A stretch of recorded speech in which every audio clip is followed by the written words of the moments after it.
Bismillahirrahmanirrahim. Allahumma salli ala Sayyidina Muhammadin al-Fatih lima ukhlik wal khatimi lima sabaqa nasiril haqqi bil haqq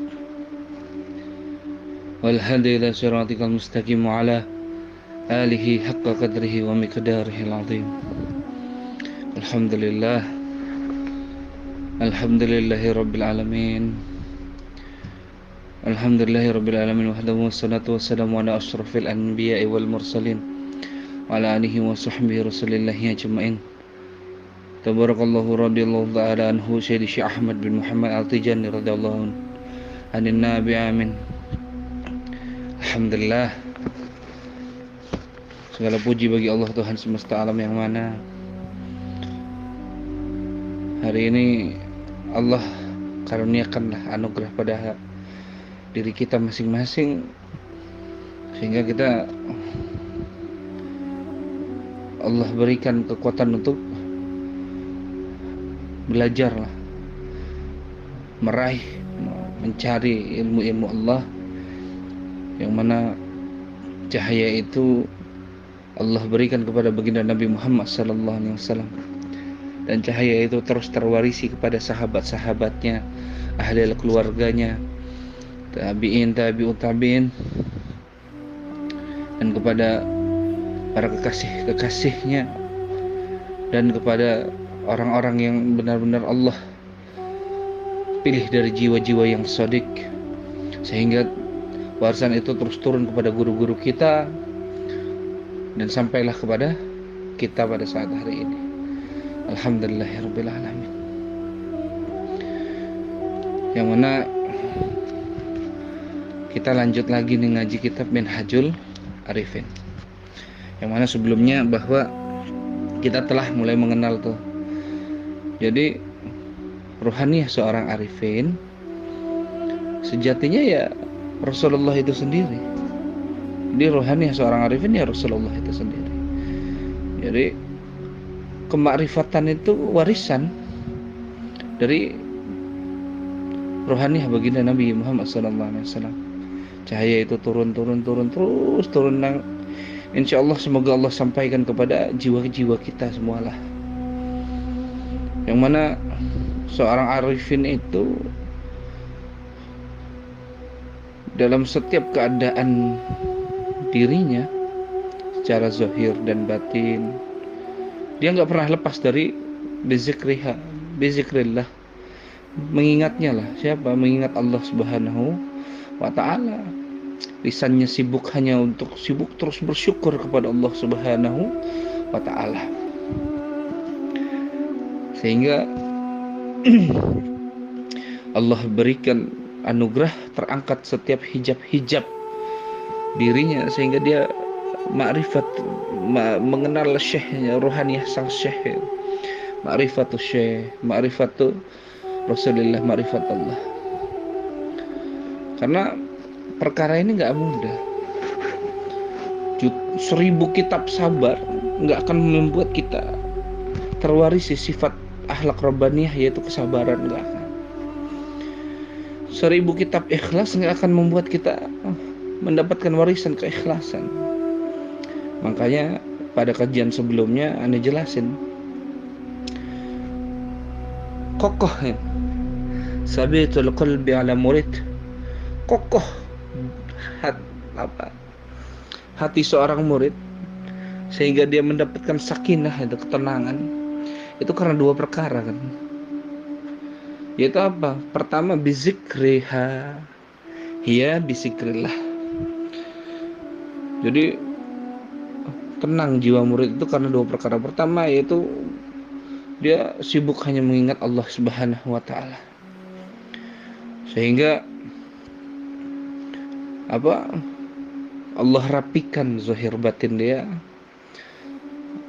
Allah berikan kekokohan jiwanya untuk dengan perkara itu dia jadikan modal untuk berjalan menuju kepada Allah Subhanahu wa ta'ala, yang mana itu di bawah bimbingan seorang syekh mursyid yang ma'rifat, usul dia kepada Allah. Nah, itu yang pertama. Nah, yang kedua adalah apa? Suhbatul auliya, suhbatul syekh, suhbatul arifin. Miftahus sa'adah suhbatul aulia. Kunci dari kebahagiaan itu adalah engkau bersuhbah dengan seorang kekasih Allah. Siapa ini makna kekasih? Itu orang-orang yang mendapatkan warisan rohaniah baginda Nabi Muhammad SAW. Siapa itu? Yaitu syekh-syekh yang usul.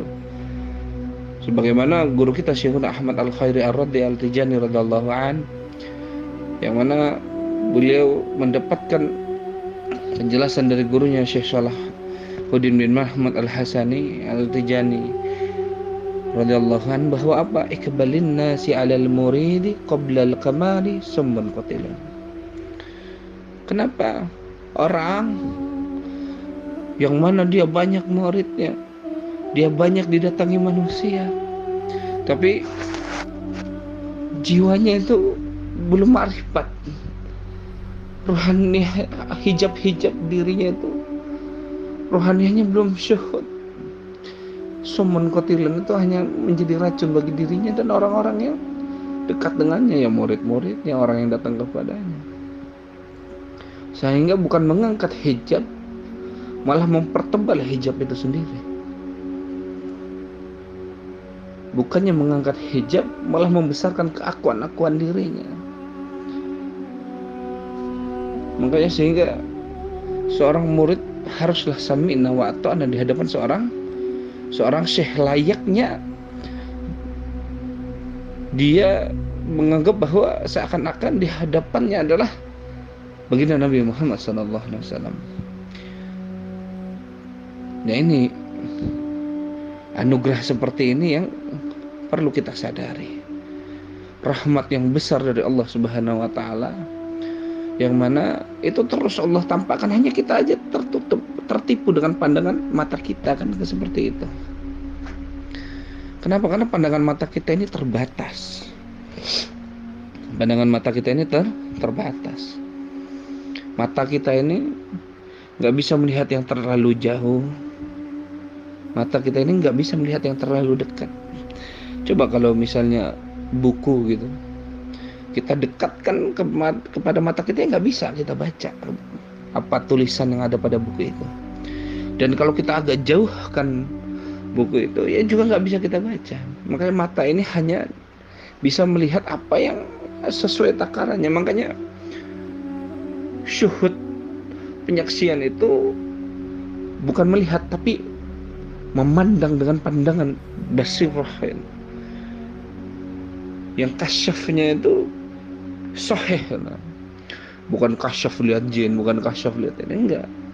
Tapi kasyafnya itu dikasyafkan lagi, kalau kata guru kita Syekhuna Ahmad Al-Khairi. Itu apa?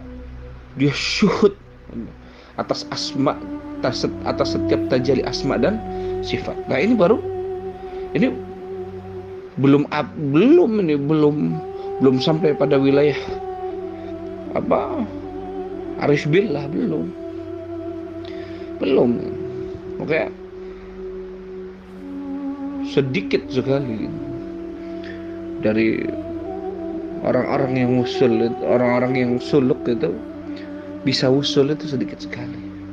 Dikarenakan apa? Memang jalan yang sangat sulit, jalan yang sangat sunyi. Tanpa seorang mursyid, maka kita pastilah adalah orang-orang yang tersesat. Alhamdulillah. Kita lanjutkan kembali pada kajian Minhajul Arifin.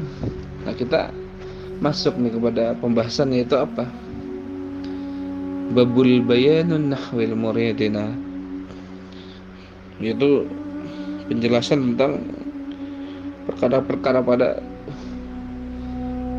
murid-murid yang sedang menjalankan perjalanan rohaniah yang dibimbing oleh seorang mursyid untuk dia wusul kepada Allah. Wusul itu kan sampai kepada Allah. Beda kan? Orang yang tahu dan sampai itu beda. Misalnya kita tahu Jakarta, kita tinggal di daerah, taruhlah di Sumatera gitu. Kita baca kan di buku Jakarta begini. Nah, itu tahu namanya. Tapi orang yang melakukan perjalanan sampai ke Jakarta itu dia mengenal itu namanya. Karena dia merasakan setiap keadaan dalam perjalanan itu, sehingga dia benar-benar paham. Udah sampai di Jakarta, itu belum selesai, belum tentu dia mengenal Jakarta. Dia lebih kenalkan, Jakarta lebih mengenalkan dirinya lagi kepada si traveling ini kan, sehingga dia mengenal benar-benar, bahkan bukan hanya Jakartanya, gang Jakartanya, setiap gang, setiap jalan tikus, setiap jalan protokol yang ada di Jakarta. Dia udah sangat di luar kepala sekali, sehingga dia benar-benar memahami Jakarta itu apa, kehidupan masyarakatnya, budayanya, ya kan, kulturnya. Nah, dia benar-benar sangat memahami. Makanya beda ulama dan para arif billah. Ulama belum tentu, arif billah belum tentu. Arif billah, tapi arif billah kebanyakan dia ulama. Ulama itu belum tentu arif, tapi setiap arif dia pasti ulama. Nah, masuklah kita dalam pembahasan nahwil muridina. Yadurru ala salasatu usul. Yang mana perkara ini itu asalnya itu dari 3 hal lah. Seorang murid yang sedang ingin berjalan menuju kepada Rabbnya itu di dalam dirinya itu asalnya itu dari 3 perkara kayak gitulah. Apa itu? Al-khawfu wal raja'u wal hubbu.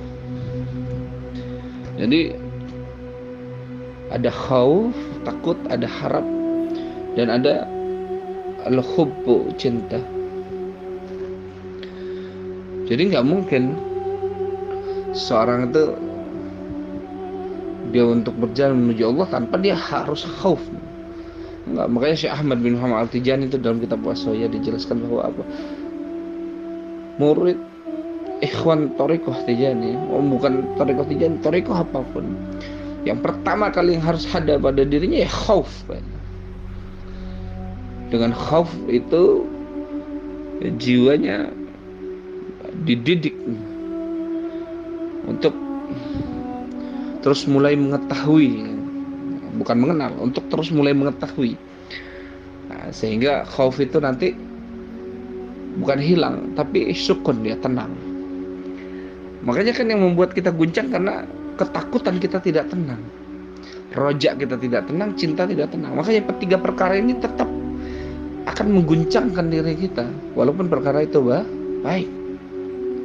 Al-khawfu, ar-raja'u, al-hubbu, itu semua akan mengguncang diri kita. Makanya di bawah bimbingan seorang mursyid, kita mulai itu mengetahui apa itu raja, apa itu khauf, apa itu hub. Tapi mampu nggak seorang murid tidak melewati khauf dan raja? Mampu. Dia langsung kepada cinta, ya Syekh. Bisa nggak ya Syekh? Bisa. Kenapa enggak? Kayak gimana caranya? Nah, itu kalau hal seperti itu khas bil khas, itu face to face. Pembahasannya itu adalah kepada murid-murid yang sudah mau mulai serius dalam berthariqah. Nah, itu pembahasannya yang enggak di taklim. Pembahasannya enggak di taklim. Kenapa? Karena cinta itu mencangkup khauf dan raja. Cinta itu isinya ya khauf dan raja. Makanya bisa kita mengawali perjalanan kita dengan cinta. Kayak gimana caranya? Itu lewat jalur khas bil khas lah. Alhamdulillah. Jadi yadur ala salasu usul, al-khawfu wal-raja' wal-hubbu. Jadi asal gerak dari seorang murid itu Murid yang sedang ingin berjalan menuju Rabbnya itu asalnya itu karena 3 perkara itu, khauf, raja, dan hub, cinta. Wal khaufu far'ul ilm. Nah, cabangnya khauf itu ilmu. War raja'u far'ul yakin. Nah, cabangnya raja ini apa? Yakin. Wal hubbu far'ul ma'rifah. Nah, cabangnya cinta itu apa? Ma'rifat. Jadi khauf itu cabangnya ilmu. Raja itu cabangnya yakin. Jadi dan cinta itu cabangnya ma'rifat. Jadi orang yang khauf, dia akan, yang tampak, yang hadir pada keadaan dirinya adalah ilmu. Kenapa? Karena khauf itu dia akan mulai untuk tenang ketika si murid dia memiliki pengetahuan yang banyak. Makanya para ahli tasawuf itu sebelum membawa muridnya untuk suluk, dibikin dulu dia cinta pada ilmu sehingga terwarisi sifat ilmu. Dibikin dia cinta kepada ilmu-ilmu tasawuf. Dibuat dulu dia suka sama ilmu tasawuf sehingga terwarisi sifat ilmu itu sendiri. Kalau sudah mendapatkan sifat ilmu, maka khauf itu sukun, dia tenang, kokoh, dia nggak akan mengguncang. Maka yang orang yang khaufnya berlebihan sebab apa? Sebab dia tidak memiliki ilmu. Sebab dia tidak memiliki ilmu. Makanya kan ulama itu walaupun seperti apapun yang melakukan kesalahan, dia tahu bagaimana cara tobatnya. Makanya jangan mudah kita berburuk sangka kepada seorang alim. Kenapa? Karena dia tahu bagaimana kembali kepada Allah. Nah, kita kan belum tentu kita tahu bagaimana. Kita terus diguncang dengan khauf itu. Makanya bahkan kalau ada seorang murid yang tidak hadir khauf dalam dirinya, nah ini penyakit ini. Berarti si murid ada penyakit.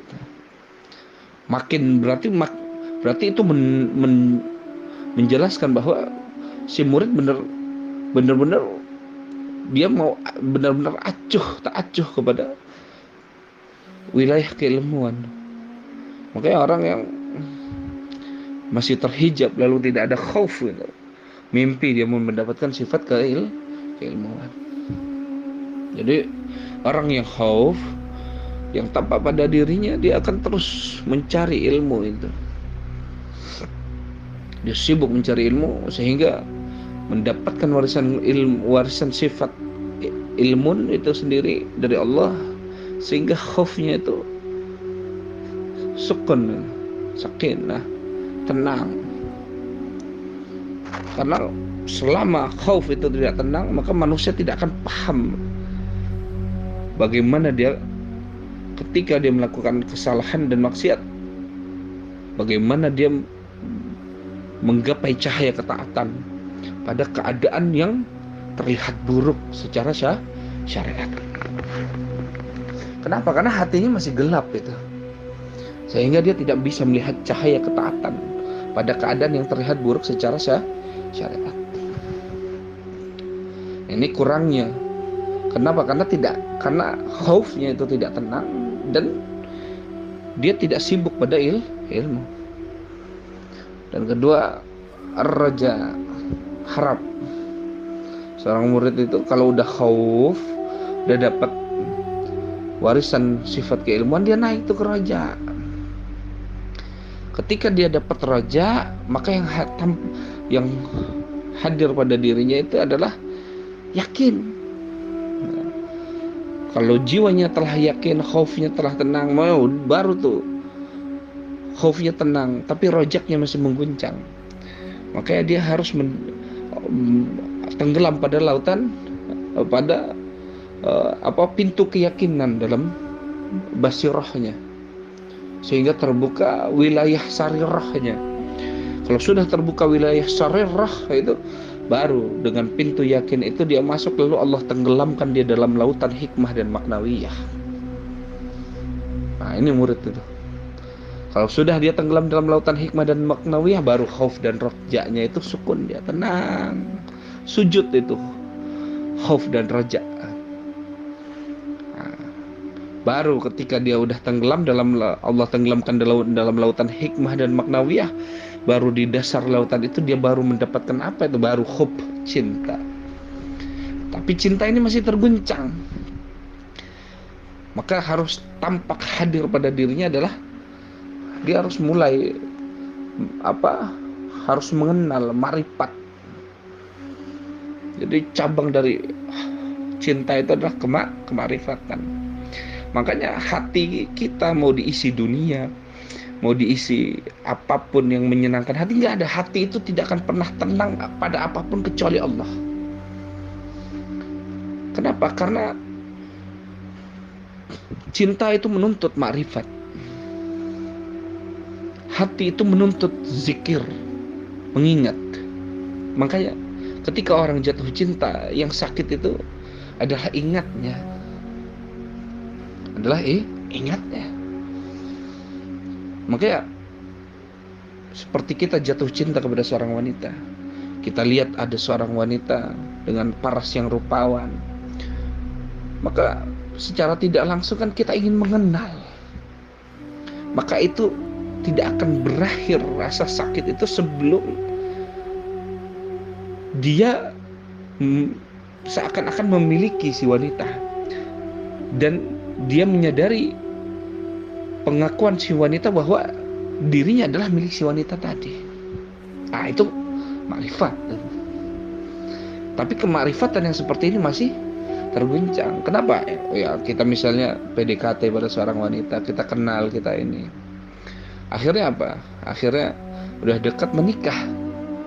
Menikah, kita kira menikah adalah sesuatu yang paling indah. Enggak, belum selesai. Makanya kalau kata guru kita Syekh Ahmad Al-Khairi, cinta itu ada awal, ada akhir.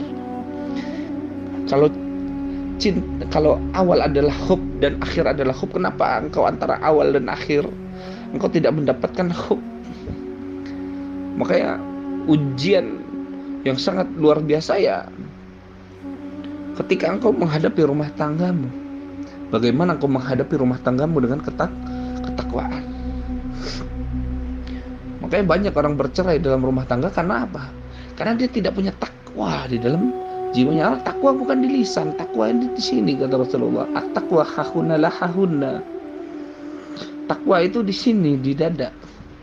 La hahuna, sambil mengisyarahkan di tangan Rasulullah seakan-akan mengisyarahkan kan kepada mulutnya. La hahuna, bukan di sini, bukan di lisan. Takwa itu di sini, di dalam dada. Ruhaniyah maknanya. Makanya cabangnya cinta adalah kemakrifatan. Baru dia tenggelam kepada makrifat itu sendiri, baru dia baru itu adalah cinta awal dirinya untuk benar-benar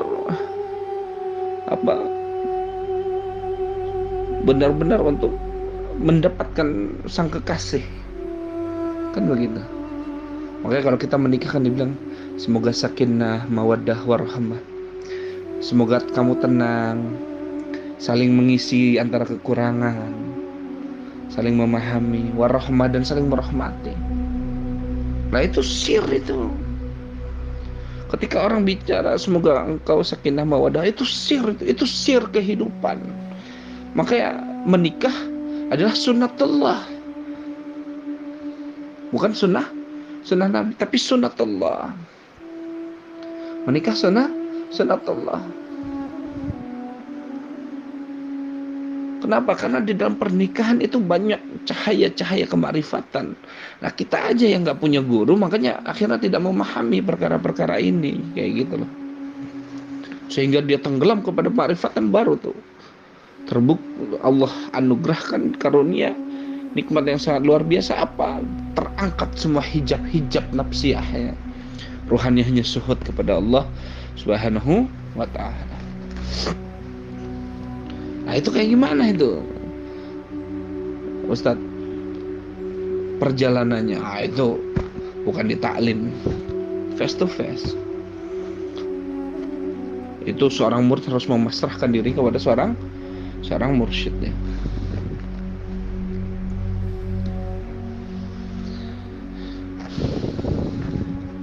Fadalilul khawful harb, wadalilul raja'u talabi, wadalilul hub isaral mahbub. Nah, tanda-tanda orang yang khauf, dia ketika orang itu takut, dia cepat tuh lari dari perkara yang akan membuat dia takut.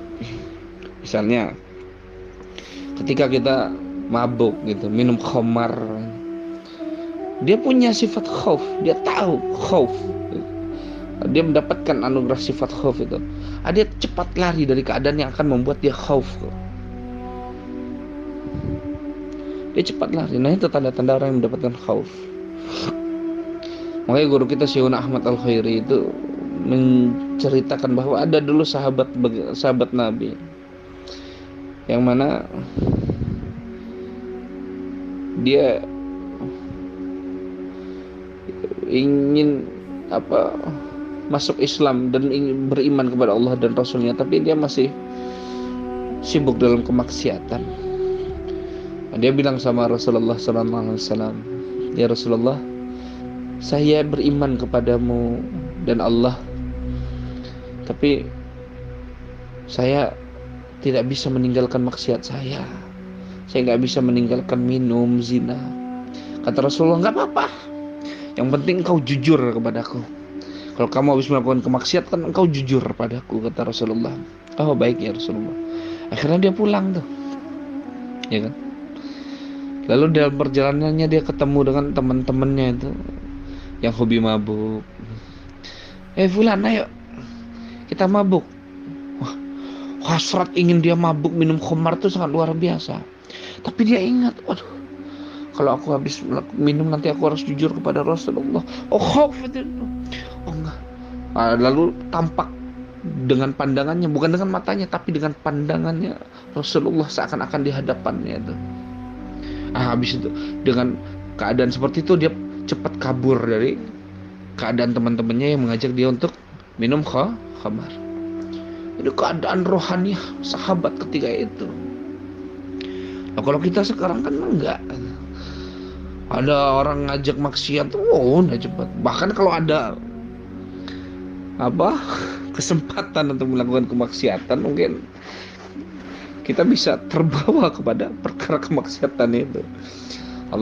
Semoga Allah rahmatilah ke zahir batin kita, sehingga kita Allah bimbing untuk lebih dekat kepada Allah dan Rasulnya. Kan luar biasa rohaniah para sahabat. Makanya kalau kita mau beriktiba kepada sahabat, beriktiba kepada baginda Nabi, iktiba itu apa sih? Mengikuti apa yang enggak. Iktiba itu apa? Iktiba itu apa? Iktiba itu akhlak. Bukan karena Nabi pakai gamis kita pakai gamis, Nabi pakai sorban kita enggak. Beriktiba pada sahabat pakai sahabat seperti ini kita ikutin. Enggak, iktiba itu akhlak. Maka banyak di akhir zaman orang yang hanya merapikan zahirnya tapi batinnya, rohaniahnya itu berantakan. Kenapa? Karena mereka hanya memahami agama secara teks. Nah, ini ada perkara kan. Disinilah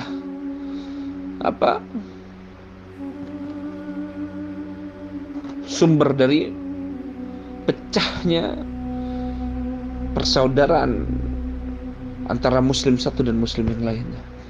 Kenapa? Karena dia memahami agama secara teks. Makanya agama tanpa rohaniah, maka orang itu adalah bisa menjadi faktor dari tanda-tanda perusak dari agama itu sendiri.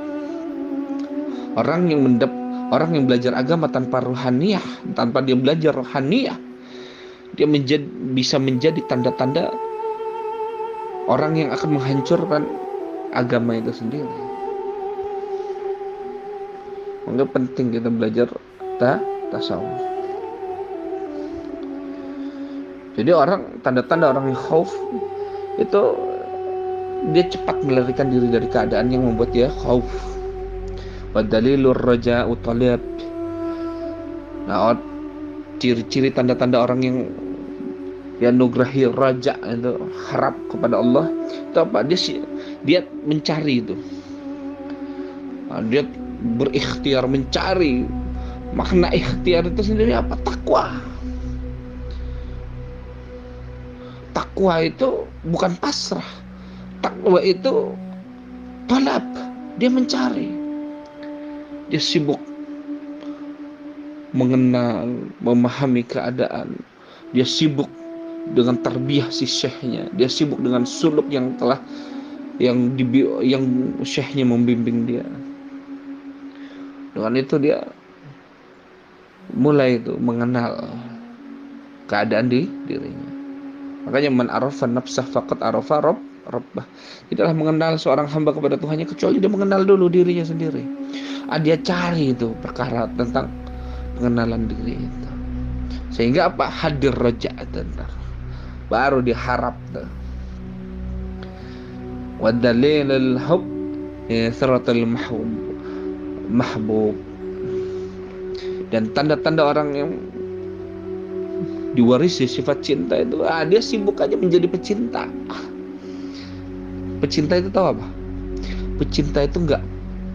Pecinta tidak pernah menanyakan bagaimana kadar cinta kekasihnya. Dia hanya sibuk untuk mencintai kekasihnya. Makanya kalau dia masih sibuk bagaimana kadar cinta sang kekasih kepada dirinya, itu bukan cinta. Itu namanya kalkulasi. Kalkulasi. Mana ada cinta hitung-hitung. Orang tenggelam dalam lautan cinta. Dia asyik ya. Asyik dengan kekasihnya yang ada dalam dirinya. Kan begitu. Makanya ada kisah itu Laila Majnun. Makanya ketika Majnun orang yang sangat cinta pada Laila kan. Makanya ketika ada kisah itu dalam kitab Uqala al-Majnuni. Itu Majnun sedang, jadi ada beberapa kelompok ahli ibadah. Nah, dia melaksanakan sholat. Ketika dia melaksanakan sholat, Majnun ini lari-lari sambil menangkap binatang kesayangannya Laila. Ada yang bilang kucing, ada yang bilang anjing, ada yang bilang apalah. Kita anggap aja itu kucing ya. Jadi Majnun bolak-balik di depan orang yang lagi sholat itu, nangkep kucingnya si Laila, kayak gitu. Lalu ketika kelompok orang-orang ahli ibadah ini selesai sholat, dia marah-marah. Hei Majnun, engkau tahu kami sedang sholat, tapi kenapa engkau lewat-lewat ya di hadapan kami? Kayak gitu. Hah? Oh iya, kata Majnun. Engkau sholat kepada siapa? Kata Majnun. Oh iya, kami sholat kepada Allah, hai Majnun. Hah? Bila engkau sholat kepada Allah, kenapa engkau melihatku? Sedangkan aku sibuk mengejar kucing ini, aku sedikit pun tidak sadar ada dirimu di situ. Lalu bagaimana engkau menghadap Tuhan yang maha mencintai, engkau masih sibuk kepada diriku, sedangkan aku sama sekali nggak merasakan kehadiranmu di sini. Aku hanya sibuk kepada kekasihku. Dia mengkiaskan binatang kesayangan Laila itu adalah Laila yang dia kejar-kejar itu. Saking mabuknya dia sebagai seorang pencinta. Makanya hikmah dari kisah ini apa? Tanda-tanda orang yang mencinta, orang-orang yang diwarisi cinta, dia sibuk menjadi pecinta. Dia nggak mudah digoyangkan dengan keadaan. Dia nggak mudah digoyangkan dengan perkara apapun. Dia hanya sibuk hanya kepada Allah. Apapun keadaan yang Allah berikan baginya adalah baik. Keadaan yang baik baginya dia rasakan sebagai surat cinta dari kekasihnya. Ketika Allah menghadirkan keadaan yang baik pada dirinya, dia melihat ini adalah surat cinta dari kekasihnya. Lalu ketika Allah memberikan keadaan buruk kepada dirinya, dia melihat ini adalah surat dari kekasihnya yang mengutarakan rasa rindu pada dirinya. Kalau kita kan enggak. Kita itu ketika keadaan yang enak hadir pada diri kita, kita lupa sama Allah itu. Seingatnya aja sama Allah. Tapi kalau udah Allah kasih musibah, ujian, ingatnya sama Allah kan luar biasa. Baru kita itu sadar bahwa ya Allah tolong. Makanya keadaan kita ini dari keadaan yang benar-benar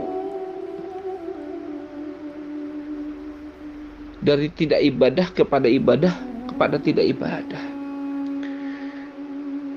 Makanya para arifin itu keadaannya semua ibadah, wa kullun ibadah, kata guru kita. Semua keadaannya ibadah. Kita kan merasa ibadah ketika kita sholat, zikir. Setelah selesai dari ibadah kita nggak merasa ibadah. Kita kerja nggak merasa ibadah. Harusnya orang yang benar-benar diwariskan sifat ketaatan, dia kerja, dia jadikan kerjaan itu sebagai nilainya ibadah kepada Allah. Dia sibuk dalam keadaan apa? Dia misalnya kerja sebagai seorang dia berdagang menjadi nilainya ibadah bagi dia. Dia kerjanya ini A, B, C, dia jadikan nilai kerja itu semua sebagai ibadah kepada Allah Subhanahu wa taala. Yang membuat kita susah adalah apa? Kita tidak menta'alluqkan diri kita, rohaniah kita, jiwa kita, batin kita kepada Allah. Itu aja. Kenapa? Karena kita lalai kepada anugerah yang luar biasa. Apa? Cahaya nabimu, baginda Nabi Muhammad sallallahu alaihi wasallam. Makanya Syekh Ahmad bin Muhammad Al-Tijani radhiyallahu anhu menganjurkan ini, baca nih salat Fatih setiap hari. Jangan putus sampai mati. Kenapa? Agar terbuka apa? Terbuka hijab-hijab batiniah kita. Agar kita bisa melihat seluruh keadaan adalah kebaikan dari Allah Subhanahu wa taala. Makanya kan Rasulullah SAW bersabda dalam sebuah hadis, apa al-afdhalu ibadah min khusnudzun billah. Jadi sebaik-baiknya ibadah adalah berprasangka baik kepada Allah. Tapi itu kan perkara yang sulit. Kenapa? Karena kita nggak terbuka rohaniah kita, batin kita, bisyarah kita ini nggak terbuka. Maka Syekh Ahmad bin Muhammad Al-Tijani radhiyallahu anhu menganjurkan kita membaca sholawat Fatih itu untuk apa? Untuk terbuka, agar Allah bukakan pandangan bisyarah kita untuk memahami keadaan ini. Nah, ini kita baca sholawat Fatih biar masalah kita selesai, ini selesai. Ya, khair, itu benar. Tapi enggak didikan rohaniahmu untuk mengenal, bermarifat kepada sholatul Fatih itu enggak engkau dapatkan. Makanya hadirlah di majelis-majelis mursyid-mursyid, muqaddam-muqaddam yang bermarifat kepada Allah, agar dia bukakan rahasia dirimu. Kan seperti itu. Hadirlah kepada mursyid-mursyid dan muqaddam-muqaddam yang marifat kepada Allah, agar engkau dikenalkan Allah, bukan dikenalkan untuk memuaskan hawa nafsumu. Nah, ini kan jeleknya di akhir zaman, kita hanya mendatangi ulama-ulama yang sesuai dengan hawa nafsu kita. Bukan seharusnya kita itu mendatangi ulama-ulama yang mau mendidik nafsiyah kita sehingga tenang tuh batin kita, sehingga kita bisa melihat keadaan yang Allah berikan itu dengan pandangan yang baik, pandangan Rahman. Makanya kan ya ayyuhan nafsul mutmainnah, kata Allah, irji'ina rabbika radiyatan mardiyah. Jiwa-jiwa yang tenang, kata Allah, irji'ina rabbika radiyatan, kembalilah kamu kepada Allah dalam keadaan ridho dulu kamu kepada Allah, ridho atas apa yang Allah berikan, baru Allah ridho sama kamu. Nah, sholatul Fatih ini membuka tabir-tabir diri kita agar kita memahami keadaan ini. Makanya Syekh Ahmad bin Muhammad Al-Tijani menganjurkan bahwa ikhwan itu dalam keadaan lazim, wadzifah, hailalah itu membuat dia untuk bertazkiyatun nafs, terus mensucikan dirinya. Tapi kenapa zikir kita terasa hambar? Kenapa? Karena kita tidak dimasuki ilmu-ilmu, kunci-kunci yang untuk memahami sholawat Fatih itu, memahami zikiran-zikiran kita ini. Kita nggak mendapatkan ini. Akhirnya kita zikir itu melembutkan hati, tapi ternyata tidak sedikit orang yang dengan zikir hatinya keras jadinya. Kenapa? Karena zikirnya tidak didampingi dengan ilmu. Makanya Syekh Ahmad Tijani bilang, hadapi keadaan-keadaan itu dengan bizikrillah dan ilmu. Jangan sampai enggak. Nah, ikhwan maunya kan wirid doang, ngaji malas. Akhirnya apa? Kita ini maunya wirid aja, cari ijazah wirid. Bukan torekoh. Tijani semua torekoh aja, semua ikhwan torekoh. Maunya ini wirid, ada ijazah wirid ini dia ambil. Tapi ngajinya malas. Akhirnya apa? Banyak wirid tanpa ilmu, halu tuh jadinya. Banyak ilmu tanpa zikir, zindik tuh jadinya. Kan gitu. Kenapa? Karena dia memahami agama hanya sesuai dengan hawa nafsunya aja. Nah, ini penyakit namanya. Ini apa? Penyakit.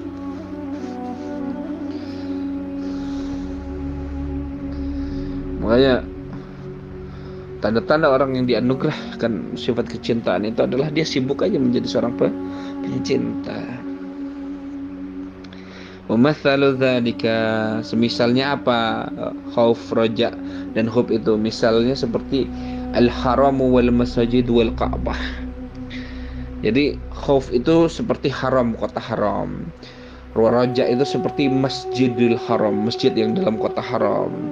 Dan hub itu seperti Ka'bah yang ada di tengah-tengah Masjidil Haram. Jadi khauf itu seperti kota haram. Raja itu seperti Masjidil Haram yang ada di tengah-tengah kota haram. Dan hub, cinta itu seperti Ka'bah yang di tengah-tengah Masjidil Haram.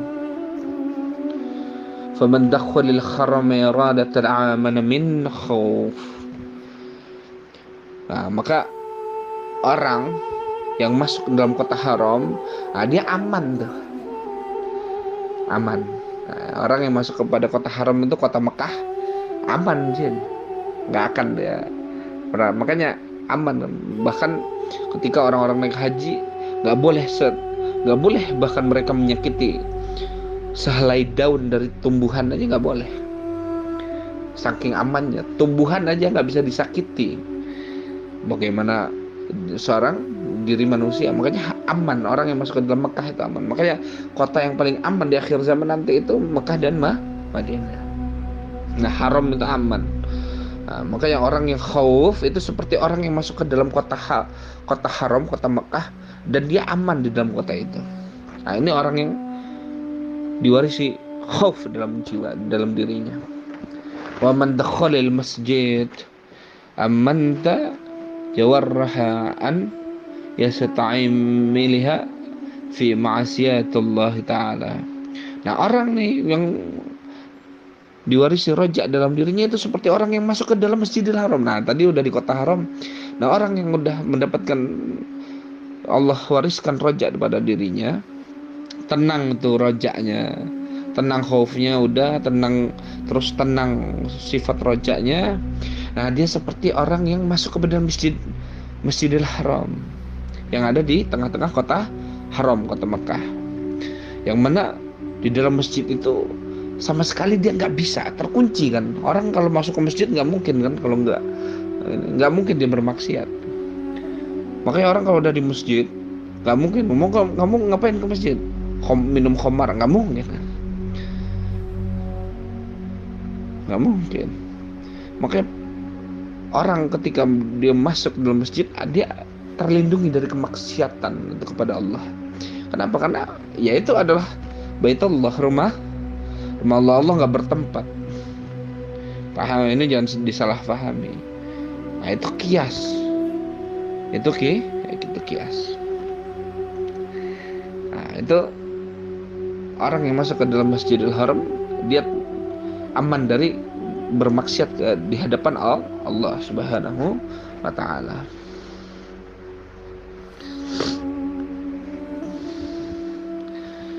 ومن دخول الكعبة أمن قلبه أن يستغل بغير ذكر الله عز وجل.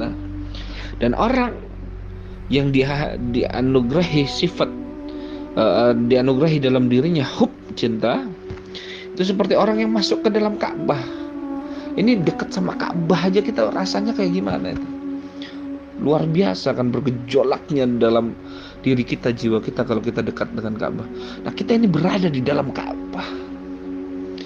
Maka apa? Tidak ada satupun bighairi zikrillah ta'ala yang dia lakukan kecuali hanya untuk mengingat Allah. Ingat aja terus.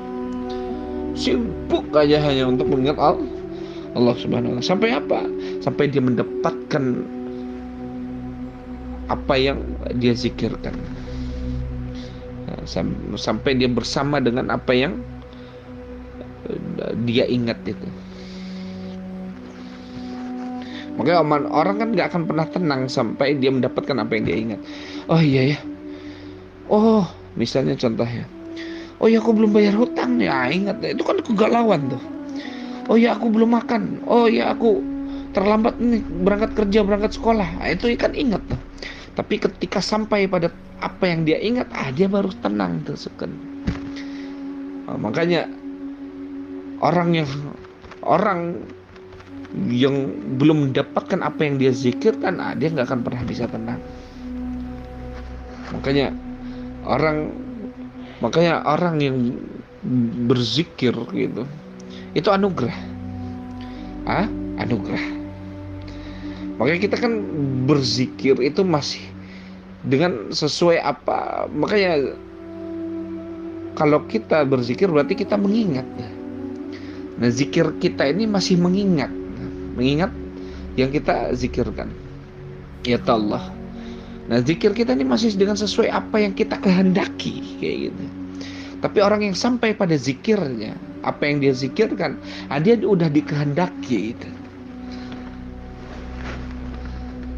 Dia udah dikehendaki. Maka zikir orang yang sudah dikehendaki oleh Allah, zikirnya cinta. Kata guru kita Syekh Ahmad Al-Khairi dari gurunya Syekh Salahuddin. Makanya orang yang sampai pada apa yang dia zikirkan, maka zikirnya itu bukan lagi nilainya adalah perintah ataupun ibadah, tapi zikirnya cinta. Kalau kita zikirnya nilainya masih perintah dan ibadah. Perintah dan ibadah itu adalah perjalanan seorang hamba kepada Tuhannya.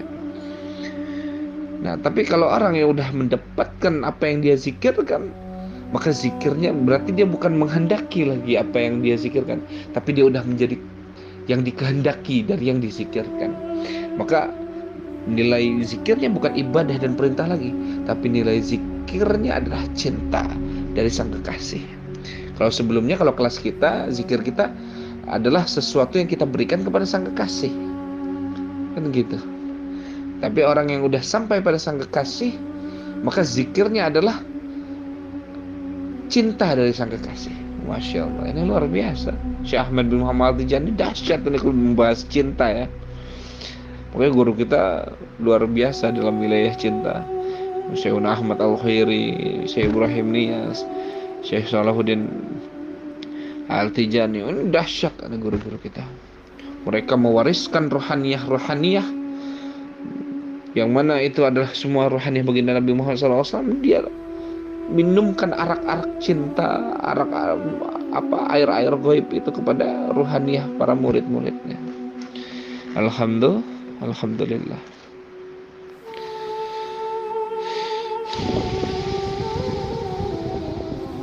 Jadi orang yang mendapatkan cinta dalam dirinya, dia seakan-akan seperti orang yang masuk ke dalam Ka'bah.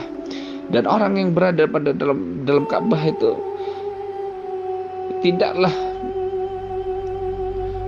dia berada di dalam situ kecuali ya dia hanya sibuk untuk mengingat Allah Subhanahu wa ta'ala. فإذا أجابه العبد لذمه أنا ينظر في ظلمات الليل ونور النهار ويعلم أن أحدهما إذا ظهور الزلل صحبه آن الولاية. Nah, ketika seorang hamba itu terbangun, terjaga, jadi keadaan yang udah seperti tadi itu, roja, khauf, hub, ya kan, cinta dengan kias-kiasan dan cabang-cabangnya. Nah, udah tuh dia miliki, dia sampai pada wilayah cinta itu. Nah, maka kiasnya itu seperti apa? Itu seperti seseorang yang terbangun dan dia harus melihat keadaan itu malam atau siang, kayak gitu. Dia itu harus bangun gitu. Orang kalau udah sampai pada wilayah cinta, dia itu udah bangun dari tidurnya. Makanya kita kalau belum bermakrifat ini, kita belum mengenal Allah, kita ini masih tidur nih. Kita yang sekarang nih yang lagi ngaji semua, ini kita lagi tidur semuanya nih. Makanya wadi-wadi Allah, para arifin, guru-guru kita itu mereka udah bangun itu semua. Nah, kita ini masih tidur. Nah, orang yang mendapatkan kemakrifatan dari Allah Subhanahu wa ta'ala itu mereka udah bangun, sehingga mereka tahu keadaan ini siang atau malam, gitu. Sehingga mereka mengetahui keadaan itu muncul pada keadaan siang atau malam, kayak gitu. Jadi dia tahu nih, oh ini siang, oh ini malam. Dia udah bangun, dia tahu, oh ini malam, oh ini siang. Dan ketika mereka telah mengetahuinya itu, ini keadaan itu siang atau udah malam, mereka bagaikan, dan ketika mereka tahu, mereka keluar dan menyelamatkan sahabatnya dari wilayah itu. Jadi maknanya apa? Orang kalau udah sampai, bahasa yang enaknya nih untuk memahami kalimat ini adalah, orang kalau udah makrifat, udah dianugerahkan kemarifatan oleh Allah, diwariskan oleh Allah dari ruhaniyah bagi Nabi Muhammad SAW, yaitu kemarifatan. Dia itu udah bangun, udah sadar, penuh kesadaran yang total atas kehidupannya. Dia tahu tuh keadaan apa ya. Ketika dia udah tahu, maka dia akan bangunkan yang lain gitu. Dia bangunkan sahabatnya dari keadaan yang menipu itu.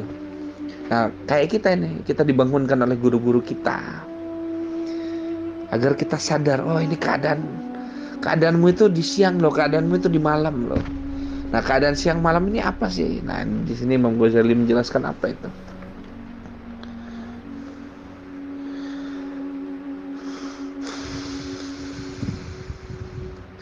فكذلك نور المعرفة إذا ظهورنا عزلنا ظلمات المعاصي آن الجوارح. Itu jadi kalau dia udah dianugerahi kemarifatan, dia bangunin sahabatnya. Dia bangunin sahabatnya itu dengan apa? Dengan cahaya kemarifatan itu juga. Dengan cahaya kemarifatan itu juga. Sehingga dia bisa tuh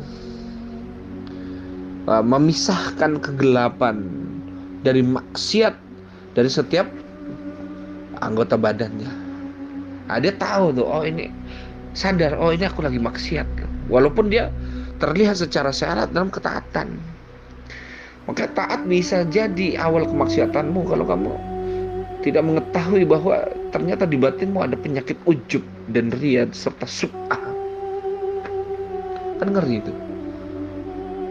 Taat bisa jadi awal kemaksiatanmu kalau kamu di dalam batinmu ada hasad dan kibir. Kan ngeri itu. Maka Imam Ghazali itu menjelaskan manusia dalam satu hari itu melakukan 8.000 dosa. Yang mana 8.000 dosa besar ini, 8.000 dosa itu induknya cuma 3 kata Imam Ghazali dalam kitab Ihya itu. Apa itu? Pertama hasad, ujub dan riya. Nah ini nih.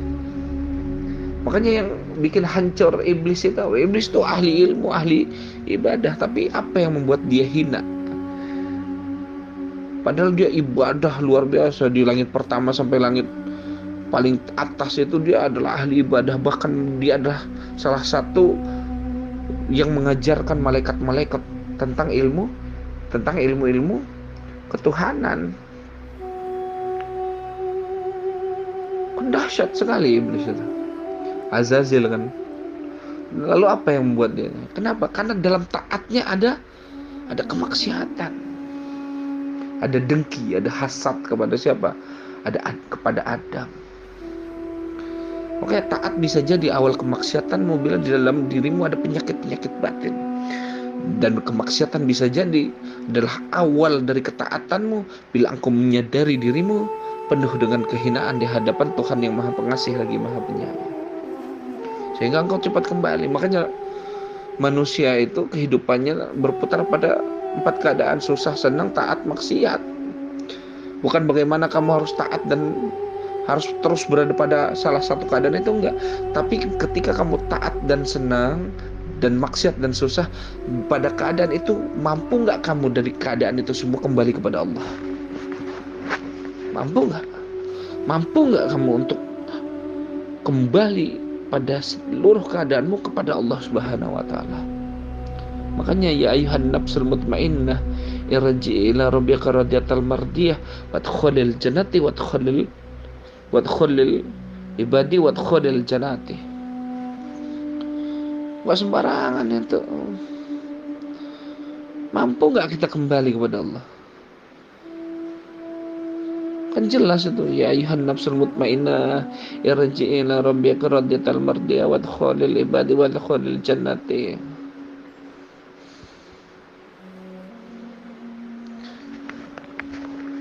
Itu jelas. Nah kita kenapa nggak memahami? Padahal sering kita mendengarkan ini kan kajian-kajian. Tapi kenapa? Karena kita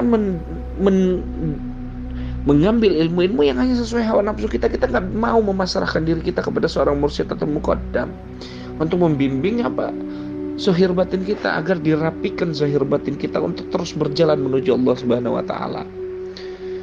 Maka sholatul fatih itu adalah salah satu kunci yang luar biasa untuk membuat kamu lebih dekat. Dia memangkas perjalananmu sehingga jalan kita itu lebih dekat untuk mengenal Allah dan Rasulnya. Tapi kan kita hanya sibuk memuaskan hawa nafsu kita aja. Kita nggak pernah mengobati koreng-koreng batin ruhaniah kita. Ini khuflahnya kita, lalainya kita sebagai seorang pengamal thariqah, seorang murid. Ini lalainya kita.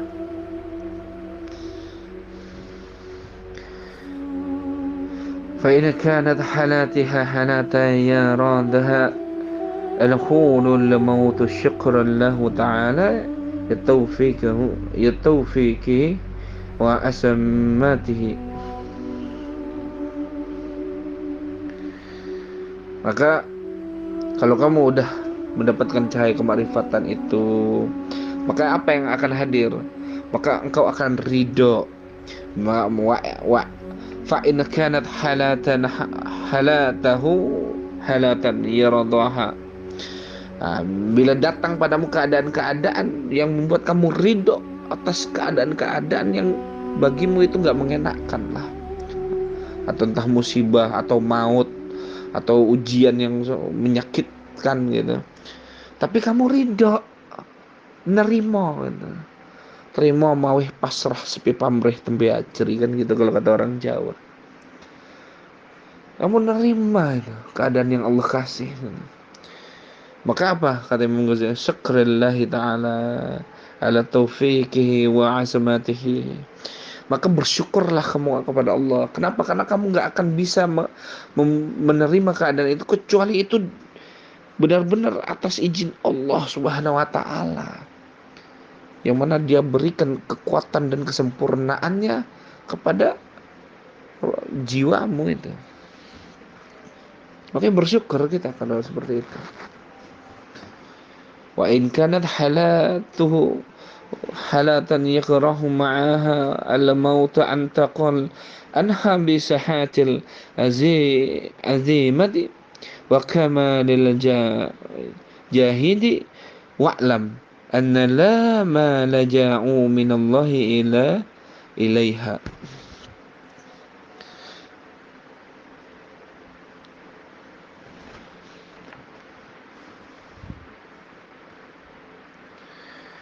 Tapi bila datang sebuah keadaan kepada dirimu yang mana keadaan itu kamu susah menerimanya gitu.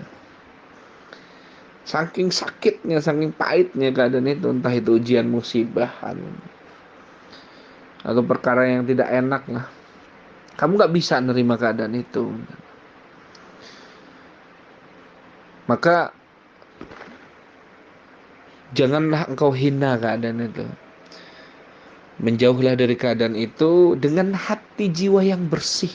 Maknanya apa? Hadapi, jauhi, tapi dengan hati yang bersih kamu menjauhinya. Bukan mengumpat. Kamu menjauhinya bukan karena keadaan ini buruk. Enggak.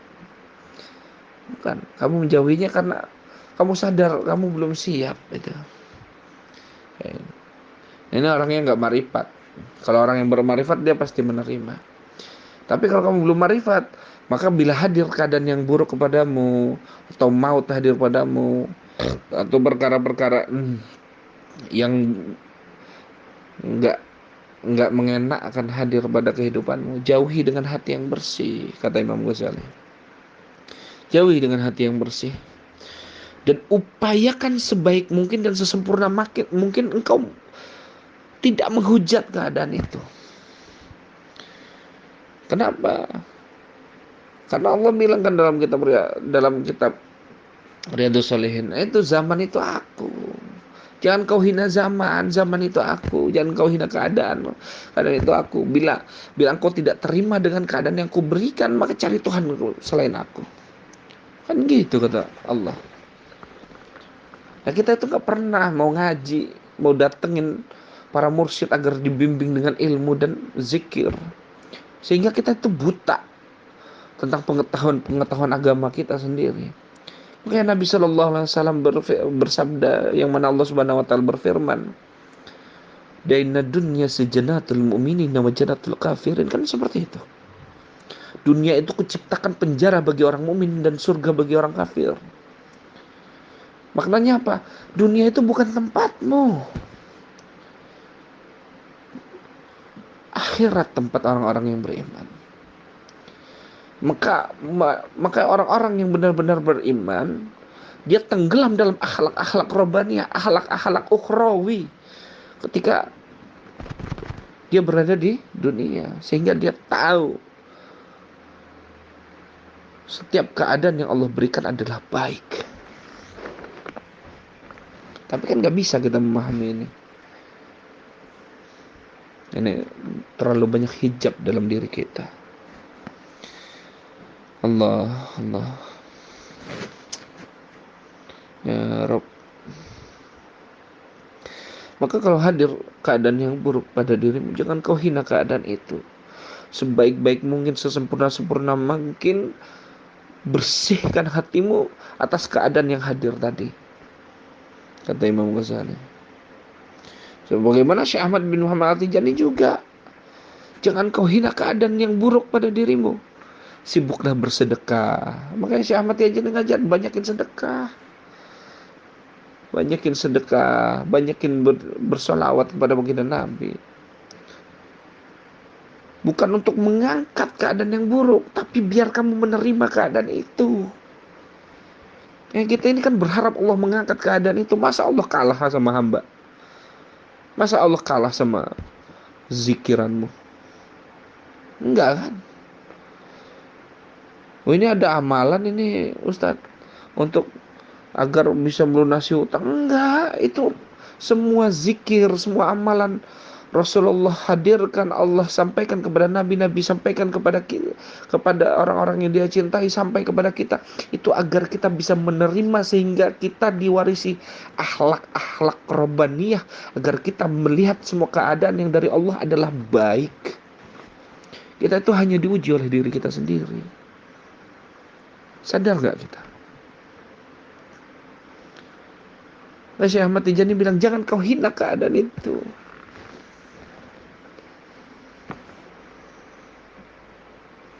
Bersihkan sebaik mungkin hatimu atas keadaan itu. Dan carilah pertolongan Allah. Dan kama annahu la wusula ilaihi ila bih.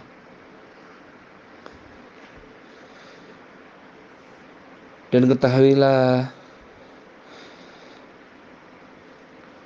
hanya Allah. Wa'lam anna la ma naja'u minallahi ila ilaiha. Dan ketahuilah hanya Allah lah satu-satunya pelindung itu. Dan tidak akan bisa kamu sampai pada penerimaan atas keadaan itu kecuali ya dengan Allah. Dengan Allah. Engkau hina keadaan, keadaan itu dia. Kita ini hanya diuji oleh diri kita sendiri, kan seperti itu. Fanaddamu ala ma afasada minnal amaruhu bisu'i ikhtiyaraha.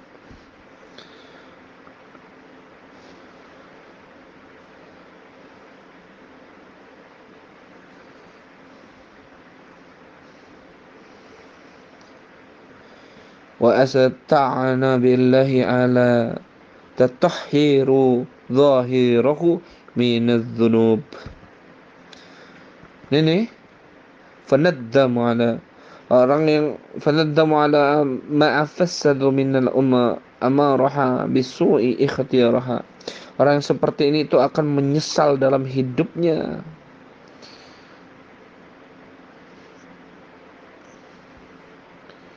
Orang yang seperti ini akan menyesal dalam hidupnya kalau dia enggak mau cepat-cepat kembali kepada Allah. Wa asta'ana billahi ala tathhir dhahirahu minadh-dhunub.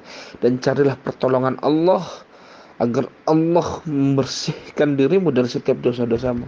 Mintalah ampunan kepada Allah. Cepat-cepat kamu bertobat. Kalau kamu belum bisa mendapatkan cahaya kemarifatan, maka sibuklah dalam bertobat kepada Allah Subhanahu wa taala. Jangan sampai enggak. Wa tasfiyati batinihi minal ghuyub. Sehingga apa? Sehingga Allah mengambil dari batinmu, mengambil keadaan yang baik dari batinmu atas cacatnya dirimu itu. Sehingga Allah mengambil batinmu dari cacat dirimu. Kenapa Allah tahu kalau kamu udah tobat? Allah tahu di dalam batinmu itu masih ada perkara yang baik. Walaupun zahirmu penuh dengan lumpur dosa. Makanya orang yang belum dapat yang cahaya marifat, banyakin tobat. Makanya Syekh Ahmad bin Muhammad Al-Tijani radhiyallahu anhu itu cakep. Makanya kita kan sibuk istighfar, sholawat, la ilaha illallah. Istighfar, sholawat, la ilaha illallah. Istighfar, sholawat, la ilaha illallah. Ini tarbiyah yang sangat luar biasa ini dari Syekh Ahmad bin Muhammad At-Tijani radhiyallahu anhu. Nah, kita sadar nggak ini untuk mengupas sir, asrar, anwar dan nur dari Thariqah Tijaniyah ini? Kita mampu nggak untuk memahami ini? Kalau nggak mampu, datangi muqaddam-muqaddam yang ma'rifat, yang musul rohaniahnya kepada baginda Nabi Muhammad sallallahu alaihi wasallam. Sehingga apa? Nah ini, kalau kamu belum juga mendapatkan cahaya makrifat, maka bertobatlah sehingga Allah mengambil kebaikan dari batinmu itu, dari cacat dirimu. Karena Allah tahu dalam batinmu masih ada kebaikan kepada Allah Subhanahu wa taala. Wa qata'u zanara al-ghaflatu 'an al-qulub an al-qalbi.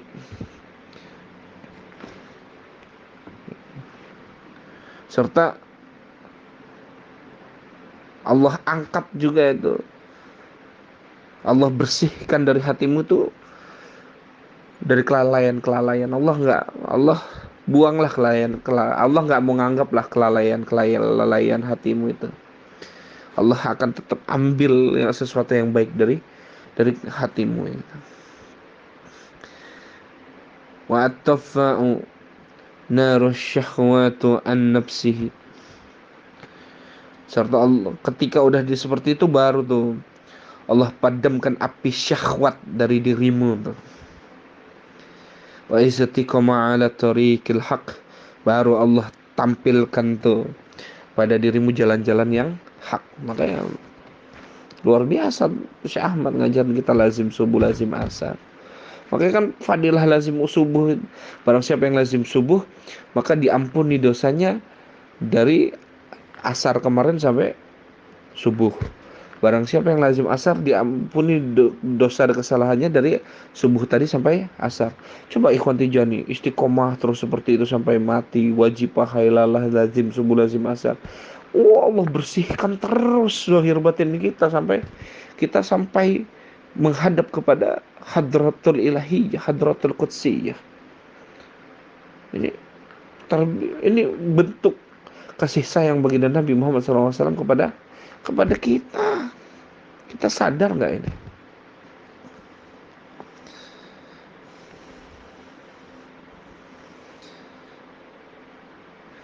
Kalau udah seperti itu, Allah padamkan api syahwat dari dirimu itu. Syahwat yang membara itu Allah padamkan. Dan Allah membawamu pada jalan-jalan yang benar. Waraqibu amatiyati sadaq. Baru tuh kamu naik tuh bahtera kesodikan. Baru jiwamu diberikan sifat sodik. Fa inna haridalil akhirah. Maka perumpamaan siang itu adalah akhirat. Jadi baru tampak akhirat dengan jelas kayak gitu. Walailid dalilud dunya. Baru tampak dunia itu penuh dengan kegelapan. Wa nauma syahadul maut. Baru tuh kita sadar ternyata selama ini kita tuh masih tidur. Kalau kita nggak bangun-bangun, kita akan dibangunkan dengan maut tuh. Makanya kita ini masih tidur nih sekarang walaupun kita sadar. Orang yang udah meninggal, nah dia baru bangun dari tidurnya. Kehidupan di dunianya selama ini berpuluh-puluh tahun itu bagaikan sebuah mimpi. Kehidupan yang sesungguhnya setelah kematian itu sendiri. Baru dia bangun dari tidurnya. Oh, ternyata seperti ini keadaan kehidupan itu. Baru dia nyesel kan. Wala abadi qadamu ala ma asalaful wa nadamu ala ma qalaf. Setiap hamba itu akan mendatangi apa yang telah dia lakukan dulu. Dan dia akan menyesali apa-apa yang telah dia kerjakan. Jadi seorang hamba, nah sadarlah kamu. Kenapa? Karena seorang hamba itu akan mendatangi apa-apa yang telah dia lakukan dulu. dan dia akan menyesali apa-apa yang telah dia kerjakan. Makanya aneh ingat pesan guru kita Syekhun Ahmad Al-Khairi tahun 2012 itu. Manusia hari ini start traffic kata Syekhuna 2012. Hari ini itu akan menjadi dua hal di masa depan. Apa? Pertolongan, penyesalan. Maka takwalah kamu hari ini. Sehingga bukan penyesalan dan pertolongan yang hadir di masa depan, tapi apa? Takwa juga. Takwa aja juga. Makanya Quran bilang apa? فَمَن يَعْمَلْ مِثْقَالَ ذَرَّةٍ شَرًّا يَرَهُ وَمَن يَعْمَلْ مِثْقَالَ ذَرَّةٍ خَيْرًا يَرَهُ. Kan seperti itu. Yaqulullahu azza wa jalla yunabba'ul insanu yawma 'idin bima qaddama wa akhara. Al-Qiyamah ayat 14. Apa itu? Yunabba'ul insan. Pada hari itu diberitakan pada manusia apa? Yauma idzin bima qaddamu wa akhara. Pada hari itu diberitakan pada manusia apa yang telah dikerjakannya dan apa yang telah dilalaikannya. Al-Qiyamah ayat 4 ayat 13. Maka apa? Ghaflah itu perkara yang sering kita lakukan di setiap hembusan nafas kita. Maka pesan aneh kepada diri aneh dan kita semua adalah satu.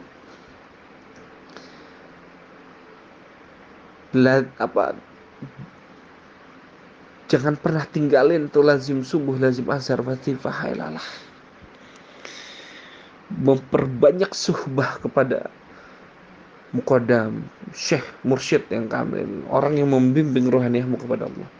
Terus dua perkara ini jangan kau lepaskan, sehingga dirapikan zahir batin kita untuk terus lebih mendekatkan diri kita kepada Allah dan Rasul-Nya, sehingga Allah karuniakan kepada kita anugerah kemarifatan. Tapi jangan jadikan makrifat tujuan, karena makrifat bukan Allah. Allah ya hanya Allah. Kalau makanya orang-orang yang menjadikan makrifat tujuan, dia nggak akan pernah mendapatkan kemarifatan.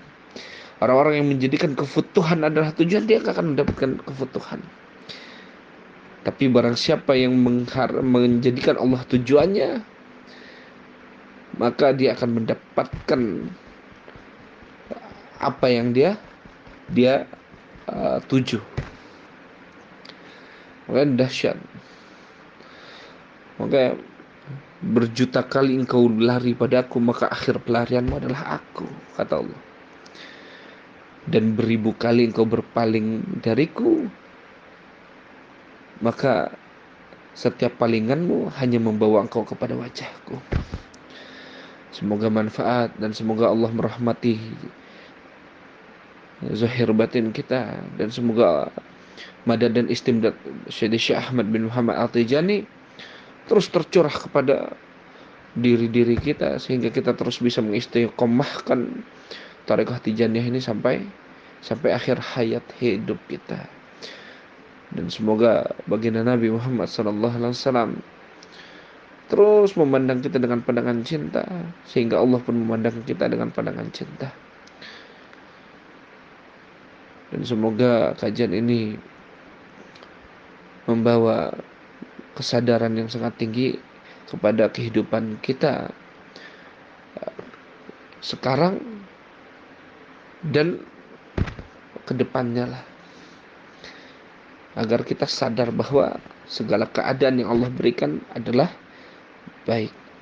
Alhamdulillahirabbil alamin.